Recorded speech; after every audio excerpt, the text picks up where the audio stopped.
one dance, baby. That one dance.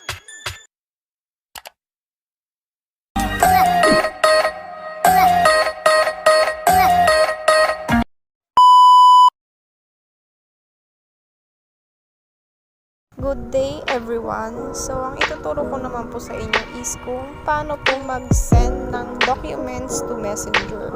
So, nandito po ako sa apps ko na WPS. Bali, ang ipapasa ko po is yung ball game activity week 1. So, yan po siya.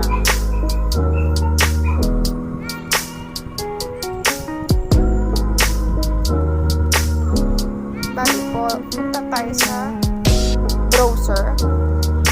And then, type lang po natin dito sa taas, www.messenger.com.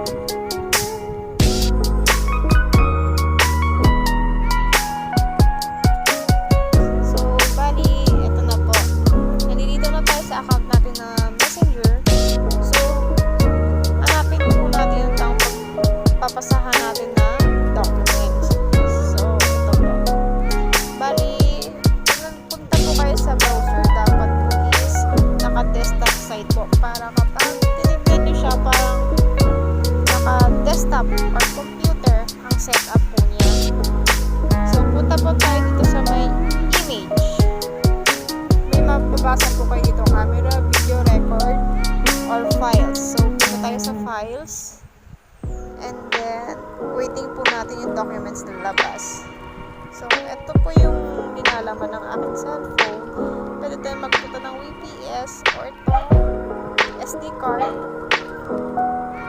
or download. Pin lang po natin kung sa atin na-save yung documents na ipapasa po natin. So, punta po tayo dito sa may file manager. And then, SD card.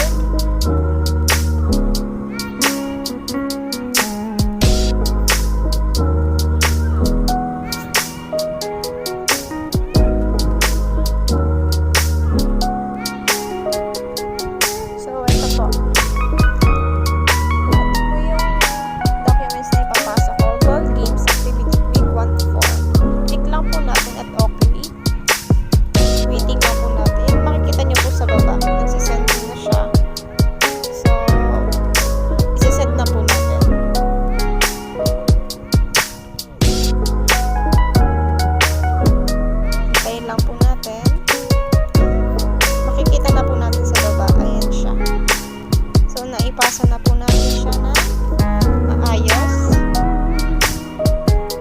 Pwede natin silipin sa ating messenger apps. Ayan po. Ganyan po mangyayari. Yun lamang po at maraming salamat. Sana nakatulong po ako ng maayos.